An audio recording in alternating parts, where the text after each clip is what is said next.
Hello everyone, welcome back to channel study buddy. तो सबसे पहले कल का हम लोग चैप्टर में पढ़े थे, पार्ट फर्स्ट में पढ़े थे कि किस तरीके से हड़प्पा सिविलाइजेशन से क्वेश्चन आता है। आज के चैप्टर में क्वेश्चंस हम लोग सॉल्व करेंगे चैप्टर नंबर 2 का, जिसमें आपको मौर्यन एम्पायर और आपकी उसमें इंस्क्रिप्शंस, क्वाइंस और आपका लिटरेचर से क्वेश्चन किया गया है। ठीक है, इसके बारे में हम लोग आज थोड़ा क्वेश्चन सॉल्व करते हैं। तो सबसे पहला क्वेश्चन है, who decipher Brahmi and Christie script. Brahmi और ख्रिस्टी स्क्रिप्ट को किसने डिसिफर किया था? तो इसको डिसिफर करने वाले थे सबसे पहले जेम्स प्रिंसेप। इन्होंने सबसे पहले ब्राह्मी और ख्रिस्टी स्क्रिप्ट को डिसिफर किया था। ठीक है, क्वेश्चन नंबर 2 पे चलते हैं। Which one of these states are not include in Mahajanapadas. इनमें से कौन सा ऐसा स्टेट्स है जो कि महाजनपदास में इंक्लूड नहीं होता है? आपका वज्जी, कोशाला, मगध, वाराणसी। तो जब हम लोग महाजनपदास के बारे में पढ़ते हैं तो हम लोग ने पढ़ा था कि 6 महाजनपदास थे वो बहुत इंपॉर्टेंट थे। ठीक है, तो सबसे पहला तो उसमें आपका मगध आता है। ठीक है, मगध तो था। ठीक है, वज्जी, कोशाला, ये दोनों भी थे। तो आपका इसमें से कौन सा आंसर होगा? Answer number D, Varanasi. Varanasi जो था वो उस टाइम महाजनपदास में इंक्लूड नहीं था। नेक्स्ट क्वेश्चन पे आते हैं। Brahmans being composing Sanskrit text known as. ठीक है, ब्राह्मण्स जो कंपोजिंग किए थे संस्कृत टेक्स्ट को, उन्हें क्या बोला जाता? ब्राह्मी, प्राकृत, धर्मसूत्र या नन ऑफ दिस। तो देखो, प्राकृत तो होगा नहीं। ठीक है, आपका प्राकृत लैंग्वेज जो है वो आपका प्राकृत नहीं है। ठीक है, प्राकृत जो लैंग्वेज जो है वो प्राकृत एक स्क्रिप्ट है जो कि one of the earliest script है। ठीक है, उसके बाद आपका बचा 2, ब्राह्मी और धर्मसूत्र। ठीक है, जिनको देखो आंसर नहीं पता होगा वो अपना तुक्का लगाएंगे कि ब्राह्मण से ब्राह्मी। ठीक है, तो हो सकता है कि ब्राह्मण से ब्राह्मी आंसर हो, बट नहीं, इसका आंसर ब्राह्मी नहीं है, इसका आंसर है धर्मसूत्र। ठीक है, ऑप्शन नंबर बी। ठीक है, नेक्स्ट क्वेश्चन पे चलते हैं। हु रोट द अर्थशास्त्र। अर्थशास्त्र को लिखने वाले कौन थे? ठीक है, अब अर्थशास्त्र को लिखने वाले आपको देखो 2 ऑप्शन जो ऐसा है वो बिल्कुल लगता है। एक होता है कौटिल्य और एक होता है मेगास्थनीज। ठीक है, बाकी जया जोशी तो आपको जहाँ तक अगर आप चैप्टर पढ़े होगे तो आपको जया जोशी का नाम नहीं दिखा होगा। ठीक है, तो जब आप ये चैप्टर पढ़े होगे तो आपको जया जोशी का नाम नहीं दिखा होगा, तो ऑप्शन सी कट। ठीक है, आपके पास 3 बचता है, कौटिल्य, मेगास्थनीज या नन ऑफ दिस। ठीक है, तो अर्थशास्त्र को लिखने वाले थे कौटिल्य। ठीक है, कौटिल्य का एक और नाम क्या है? चाणक्य।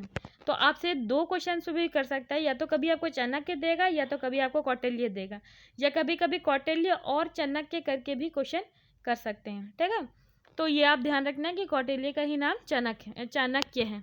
ठीक है, नेक्स्ट क्वेश्चन पे पहुंचते हैं। What is जटाका। जटाका क्या है? तो देखो, जटाका और पंचतंत्र दोनों एक ओरल स्टोरी है। ठीक है, जिसको पहले के ज़माने में सुनाई जाती थी, जिससे हम लोग को पता चलता था कि मौर्यन एम्पायर, महाजनपदास के बारे में हम लोग को इस चीज़ से पता चला है। जैसा हमारी भी, जब आप बचपन में अपने दादी नानी से कहानी सुने होगे तो आपको बहुत सारी कहानी सुनने में आई होगी कि एक राजा था, उसकी बहुत सारी स्टोरी रहती है कि जिसकी 4 बेटी थी, जिस स्टोरी तो मुझे लगता है कि सबने सुनी है। ठीक है, तो जो ओरल स्टोरी है वो थी जटाकास। इससे भी हम लोग को पता चलता है कि उस टाइम का एडमिनिस्ट्रेशन, उस टाइम के पॉलिसीज क्या थे। ठीक है, नेक्स्ट क्वेश्चन है। Prabhavati Gupta was married to. Prabhavati Gupta ने किससे शादी की थी? ठीक है, तो देखो आपका चंद्रगुप्त है, चंद्रगुप्त सेकंड है, अशोका है। देखो, अशोका आपका होगा नहीं क्योंकि उस टाइम अशोका उस टाइम प्रभावती के टाइम पे तो थे ही नहीं। ठीक है, चंद्रगुप्त, वटाकाज या चंद्रगुप्त सेकंड। तो इसका ऑप्शन है ऑप्शन नंबर ए, वटाकाज। ठीक है, अब ये बताओ आप मुझे कमेंट करके कि प्रभावती गुप्ता किसकी डॉटर थी? चंद्रगुप्त की डॉटर थी या चंद्रगुप्त सेकंड की डॉटर थी? ये मुझे आप कमेंट में आंसर दो। नेक्स्ट क्वेश्चन है, who was the issue first gold coin. First gold coin को इशू करने वाले कौन थे? तो फर्स्ट गोल्ड कॉइन को इशू करने वाले थे कुशानाज। ठीक है, इन्होंने सबसे पहले फर्स्ट गोल्ड कॉइन को इशू किया था। नेक्स्ट क्वेश्चन है आपका, in which language was Sangam literature written. Sangam literature written कौन से लैंग्वेज में हुआ था? ठीक है, तमिल, मलयालम, हिंदी या मराठा। तो देखो संगम लिटरेचर जो है वो आपकी साउथ की, ठीक है, तो साउथ की है वो तमिल में, ठीक है। तो ये नॉर्मल सी बात है कि अगर आपका देखो मलयालम तो होगा नहीं, हिंदी मराठास, तो आपका ये तमिल लिटरेचर है और ये तमिल लैंग्वेज में लिखी हुई है। नेक्स्ट क्वेश्चन आपका आता है, who is the founder of Mauryan empire. Mauryan empire के फाउंडर कौन थे? अशोका, चंद्रगुप्त, बिंदुसार, और यहाँ पे अशोका नहीं था, यहाँ पे है आपका समुद्रगुप्त है, ठीक है, यहाँ पे ये आपका समुद्रगुप्त है, ठीक है। तो बताओ इनमें से कौन है जो कि मौर्यन एम्पायर के फाउंडर हैं? तो इनमें से अशोका, देखो अशोका, चंद्रगुप्त के जो बेटे थे वो थे बिंदुसार, और बिंदुसार का जो बेटा था वो था अशोका, ठीक है। तो यानी कि आप बिंदुसार के बारे में ये भी कहा जाता है कि बिंदुसार जो थे वो थे ग्रेट फादर के बेटे, ठीक है, यानी कि चंद्रगुप्त के। चंद्रगुप्त जो थे वो मौर्य एम्पायर को स्टेब्लिश करने वाले थे, तो ये बहुत ग्रेट फादर के बेटे भी थे। और इनका जो बेटा था यानी कि अशोका, तो इनको ग्रेट फादर भी कहा जाता है और इनको ग्रेट फादर के बेटा भी कहा जाता है, ठीक है। किनको कहा जाता है? बिंदुसार को। और बिंदुसार के टाइम में कोई भी ऐसा खास चीज़ नहीं हुआ था। बिंदुसार के टाइम में जो एम्पायर था वो बिल्कुल फ्लरिश्ड था, ठीक है, ना एक्सटेंशन हुआ, ना उसमें कोई भी किसी भी तरीके का कोई प्रॉब्लम नहीं आई थी, बिल्कुल आराम से चल रहा था, ठीक है। अशोका के टाइम में तो बहुत कुछ हो गया था। पहले तो कलिंगा वार हुआ, फिर अशोका जो थे उन्हें काफ़ी इस चीज़ का गिल्ट हुआ। उसके बाद फिर उन्होंने अपना बिल्कुल ही अपना रूप, वो जो पहले का रूप क्रूअल रूप था उसको छोड़ दिया और फिर उन्होंने बुद्धिज़्म को एक्सेप्ट कर लिया। और उसके बाद उन्होंने काफ़ी सारे रॉक इंस्क्रिप्शन कई करवाए, कई तरीके के बुद्धिज़्म को स्प्रेड करने के लिए बहुत सारी जगह पे ये गए, और इसमें काफ़ी इन्होंने बुद्धिज़्म में नॉलेज लिया और लोगों को नॉलेज बताया, ठीक है। तो ये क्वेश्चन था who is the founder of Maurya empire, तो इसका आंसर था आंसर नंबर बी, चंद्रगुप्त, ठीक है। नेक्स्ट ऑप्शन है who is the written Indica. Indica को लिखने वाले कौन थे? वाल्मीकि, चाणक्य, कल्हाना या मेगास्थनीज, ठीक है। इंडिका को लिखने वाले कौन थे? तो देखो वाल्मीकि जो थे उन्होंने रामायण लिखा था, चाणक्य ने लिखा था अर्थशास्त्र, ठीक है, कल्हाना ने दूसरी नॉवेल लिखी थी, एक बुक लिखी थी, तो बचे कौन? मेगास्थनीज। तो मेगास्थनीज जो थे उन्होंने इंडिका को लिखा था, ठीक है। मेगास्थनीज को इंडिका को लिखने वाले कौन थे? मेगास्थनीज थे। और मेगास्थनीज मौर्यन एम्पायर में ग्रीक एम्बेसडर थे जो कि मौर्यन एम्पायर में काम करते थे, ठीक है, ग्रीक के थे और ये एम्बेसडर थे जो कि मौर्यन एम्पायर में काम करते थे। नेक्स्ट क्वेश्चन है who gave the message of Dhamma. किसने धम्मा का मैसेज दिया था? चंद्रगुप्त सेकंड, समुद्रगुप्त, अशोका, चंद्रगुप्त। तो इसका जो मैसेज करने वाले, धम्मा को मैसेज देने वाले थे वो थे अशोका। अशोका ने ये जो धम्मा वर्ड है ये आपका बुद्धिज़्म को जब अशोका ने बहुत ज़्यादा स्प्रेड किया था और बहुत ज़्यादा इंस्क्रिप्शंस लिखे थे, इंस्क्रिप्शंस पे रॉक आर्ट करवाए थे और इन्होंने पिलर बनवाया था, तो इस चीज़ को हम लोग कहते हैं धम्मा, ठीक है, जो कि कौन करवाए थे? अशोका करवाए थे। आई होप कि आप लोग को सब समझ में आ रहा होगा, और अगर नहीं समझ में आता है तो आप कमेंट करके हम लोग ज़रूर बताएं कि आपको कहाँ पे प्रॉब्लम हो रही है, ये किस तरीके के क्वेश्चंस आपको नहीं समझ में आ रहे, या फिर आपको कुछ भी अच्छा लगता है तो आप वो भी कमेंट करके ज़रूर बताएं। नेक्स्ट क्वेश्चन है who is called Indian Napoleon. Indian Napoleon किसे कहते हैं? चंद्रगुप्त, बिंदुसार, समुद्रगुप्त या अशोका। तो इंडियन नेपोलियन कहा जाता है समुद्रगुप्त को। समुद्रगुप्त उस टाइम के इंडियन नेपोलियन कहलाते हैं। नेक्स्ट क्वेश्चन है आपका Sudarshan lake an artificial reservoir was repaired bye, ठीक है। सुदर्शन लेक जो था एक आर्टिफिशियल रिजर्वर था जिसको रिपेयर किसने कराया था? चंद्रगुप्त सेकंड, हर्ष, रुद्रदमन या अशोका। तो इसको रिपेयर कराने वाले थे रुद्रदमन, ठीक है।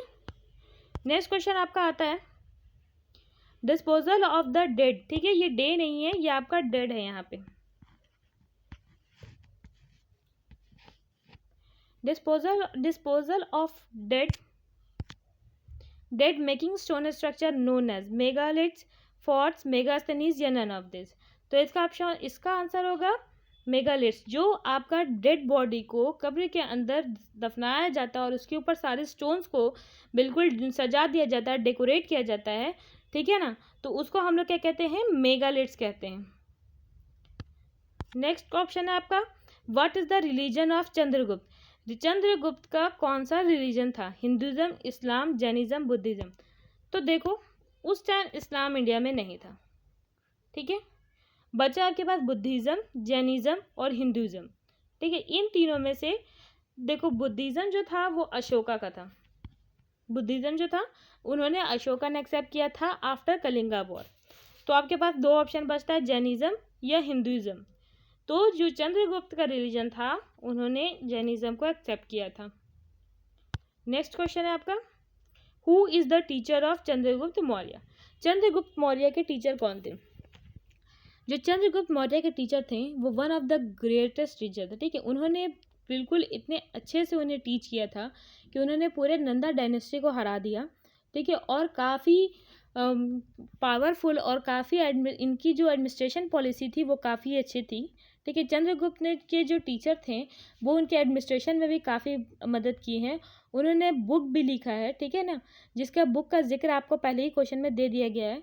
तो इतना आपको ऑप्शन देने के बाद आपको ये समझ में आ गया होगा कि हम किसकी बात कर रहे हैं।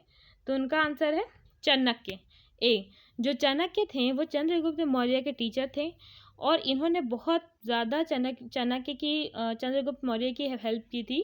चंद्रगुप्त मौर्य उस टाइम आपको पता होना चाहिए कि चंद्रगुप्त मौर्य जो थे उन्हें बेसिकली इनकी दो स्टोरी है। एक इन्हें कहा जाता है कि इनकी जो मदर थी उनको हाउस से निकाल दिया गया था, इनको राज्य से निकाल दिया गया था। एक स्टोरी ये थी कि ये एक आम फैमिली से बिलोंग करते थे। तो इनको दो तरीके से बताया जाता है, ठीक है। लेकिन बेसिकली ये था कि चंद्रगुप्त मौर्य जो थे वो पहले इनकी कोई एम्पायर नहीं था, ठीक है। इन्होंने नंदा डायनेस्टी जो कि उस टाइम की भी पावरफुल डायनेस्टी थी उससे इन्होंने लड़ा और इंडिया में उस टाइम अलेक्जेंडर का बहुत ज़्यादा आक्रमण हो रहा था, तो उससे इन्होंने बचाया और इन्होंने चंद्रगुप्त मौर्य ने काफ़ी अच्छी एडमिनिस्ट्रेशन पॉलिसी निभाई थी, ठीक है। इसीलिए इनको ग्रेट चंद्रगुप्त मौर्य भी कहा जाता है। नेक्स्ट क्वेश्चन है most of the Ashoka's inscription written in. Most of the Ashoka's inscription किस में रिटन है, खरोष्टी में, none of this, Brahmi script या देवनागरी स्क्रिप्ट, ठीक है। इनमें से कौन से स्क्रिप्ट में जो है वो अशोका का इंस्क्रिप्शन को लिखा गया है। तो देखो ब्राह्मी स्क्रिप्ट में लिखा गया है, ठीक है। लैंग्वेज पूछेगा तो प्राकृत लैंग्वेज है और अगर इंस्क्रिप्शंस पूछेगा तो याद रखना ब्राह्मी इंस्क्रिप्शंस है, ठीक। Study of coin is known as. तो आपके कॉइन को स्टडी करने, जो हम लोग कॉइन को स्टडी करते हैं उसको क्या बोलते हैं। ये आपका बहुत इंपॉर्टेंट क्वेश्चन कर सकता है आपका जनरल टेस्ट से भी, ठीक है, क्योंकि ये आपकी हिस्ट्री की बुक में भी दिया हुआ है। अगर आप साइड में देखोगे तो ये आपकी हिस्ट्री की बुक में दिया हुआ है और ये जनरल नॉलेज के भी तौर पे, करंट अफेयर के भी तौर पे बहुत ज़्यादा इंपॉर्टेंट क्वेश्चन हो जाता है कि study of coin is known as क्या बोलते हैं। आपका फर्स्ट चैप्टर से भी बहुत सारे ऐसे क्वेश्चन हैं जो आपसे पूछ सकता है। जैसे एग्रीकल्चर को जो पढ़ता है, जो एग्रीकल्चर में देखते हैं, जो एग्रीकल्चर को स्टडी करते हैं उनको क्या बोलते हैं, जो एनिमल्स के बोन को स्टडी करते हैं उनको क्या बोलते हैं। तो ये सब आप एक बार देख लेना, ये सब आपके करंट अफेयर में काम आ जाएगा। तो इसका आंसर है आंसर नंबर सी, न्यूमिनिस्टिक्स, ठीक है। अब हम लोग नेक्स्ट क्वेश्चन पे चलते हैं, मैच द फॉलोइंग। तो मैच द फॉलोइंग में देखो क्या दिया हुआ है, आपका दिया हुआ है जो उस टाइम के महाजनपदास थे उनके नाम, ठीक है। और इधर दिया हुआ है ABC में आपका कैपिटल, ठीक है। तो ये बताओ कि इनमें से कौन सा कैपिटल किसका है। देखो इस तरीके के क्वेश्चंस बहुत आते हैं, ठीक है। इसका सिंपल ट्रिक देखो ये होता है, जैसे इसमें क्वेश्चन नंबर 3 तक ही है, लेकिन कई बार अगर आप देखोगे तो CU सेट में हो सकता है कि वो 4, 5, 6 भी पूछ दे, ठीक है। तो उस टाइम पढ़ने में बहुत टाइम जाता है कि 1, 2, 3, 4, 5, 6 को अगर आप पढ़ोगे उसके बाद कैपिटल देखोगे तो बहुत लंबा टाइम जाता है, ठीक है। तो शॉर्टकट ट्रिक ये होता है कि आप 2 को देखना, जिसका 2 अगर आपको आंसर नहीं आता तो आप 2 को देखना, जिसमें 2 अगर आपको 2 का भी आंसर आता है तो बाकी सब आंसर सही हो जाएगा। जैसे फॉर एग्जांपल अगर मगध का पाटलिपुत्र है, ठीक है, मगध का अगर पाटलिपुत्र है तो 1 का C, आपको ये पता चल गया कि 1 का C है। और इनमें से कोई एक और आपको आता है, जैसे क्वेश्चन नंबर 3 का आपका B है, ठीक है। आपको ये 2 आता है कि 1 का C है, 3 का B है। तो हो सकता है आपको अगर 3, 4 ऑप्शन दिया, 4 ऑप्शन तो देता है, उसमें आप देखना कि किस किस में 1 का C और 3 का B है, ठीक है। तो अगर आपको 2 सिमिलैरिटीज़ मिलती है, 1 का बी 1 का सी और 3 का बी, अगर आपको 2 ऑप्शन में सिमिलरिटी मिलती है तो उसके बाद एक और आगे बढ़ जाना, ठीक है। एक और आप देख लेना कि इनमें से कौन सा ऑप्शन कॉमन है। उसके बाद अगर आपको ये 3 फिर देखना है कि वो तीसरा भी कॉमन मिल रहा है कि नहीं मिल रहा है। जैसे 3 का ए है, ठीक है, तो फिर वो देखना है कि अगर 2 ऑप्शन में 1 का सी और 2 का 1 का सी और 3 का बी है, तो फिर आप तीसरा पे जाना, देखना है कि 2 का क्या है। अगर आपको सब मिल जाता है 2 का, अगर उसमें अलग मिलता है जो आपके आंसर से अलग है, तो फिर आप क्या करना है कि पहले ऑप्शन को टिक मार देना। ये सिंपल ट्रिक होता है कि आप किसी भी अगर मैच ऑफ दिस पढ़ रहे हो तो उसमें 6 अगर क्वेश्चन है तो 6 के 6 पढ़ोगे और 6 के 6 का इधर आंसर यानी कैपिटल भी पढ़ोगे तो आपको काफ़ी लंबा टाइम जाएगा। तो 3 पढ़ो, 2 पढ़ो और सीधे ऑप्शन पे जाओ, ठीक है। उसके बाद ऑप्शंस पे जा करके उसको देखो कि उसमें से कौन कौन सा कॉमन मिल रहा है। ज़्यादातर 2 कॉमन मिलता है, मतलब 2 आंसर आपको ऐसा लगता है कि कॉमन है, बाकी 2 तो बिल्कुल डिफरेंट होता है। तो उन दोनों के बाद उन 2 का आंसर पढ़ो और उसमें देखो कि तीसरा चौथा जो आंसर है वो मिल रहा है कि नहीं। बट पहले 2 को देखो फिर तीसरा देखो, इस तरीके से जल्दी शॉर्टकट में निकलता है आदमी, ठीक है। तो ये ध्यान में रखना और इस तरीके से मैच ऑफ दीज वहाँ पे ट्राई करना। अगर आपका ये पैराग्राफ भी आता है तो आप पैराग्राफ को एक बार हल्का हल्का पढ़ देना, उसके बाद सीधे क्वेश्चन पे जाना। या फिर दूसरा ऑप्शन ये भी होता है कि आप डायरेक्ट क्वेश्चन पे जाओ, क्वेश्चन पढ़ लो अच्छे से, उसके बाद पैराग्राफ पढ़ो, तो उससे भी क्या होता है कि आपको मिल जाता है कहीं कहीं पर सारा आंसर, ठीक है। अब नेक्स्ट ऑप्शन क्या है, नेक्स्ट हम लोग क्वेश्चन देखिए। नेक्स्ट क्वेश्चन है the earliest inscriptions name is. सबसे अर्लीस्ट इंस्क्रिप्शंस का नेम क्या था? प्राकृत, पाली, ब्राह्मी या none of this? Option A, option B, option C या ऑप्शन डी? तो इसका मैंने आपको आंसर पहले भी बता चुका था कि सबसे पहला जो इंस्क्रिप्शन अर्लीस्ट इंस्क्रिप्शन था वो था प्राकृत, ठीक है। ब्राह्मी जो था वो नहीं था, ब्राह्मी इंस्क्रिप्शन है बट वो नहीं था, ठीक है। पाली और नन ऑफ दिस ये तो हो गई नहीं, ठीक है। तो इसका आंसर क्या था? प्राकृत। आई होप गाइज कि आपको सारा क्वेश्चन समझ में आया होगा। अगर इनमें से किसी में भी आपको डाउट है या अगर आपको कुछ नहीं समझ में आता है तो आप ज़रूर पूछिएगा, या फिर आपको कुछ भी अच्छी नॉलेज की बात अगर लगे तो आप ज़रूर कमेंट कीजिएगा। और आप इस चैनल को लाइक एंड सब्सक्राइब और फॉलो करें ताकि आपको सारे न्यू अपडेट्स मिलते रहें, और बेल आइकन को दबाना नहीं भूलें। Thank you.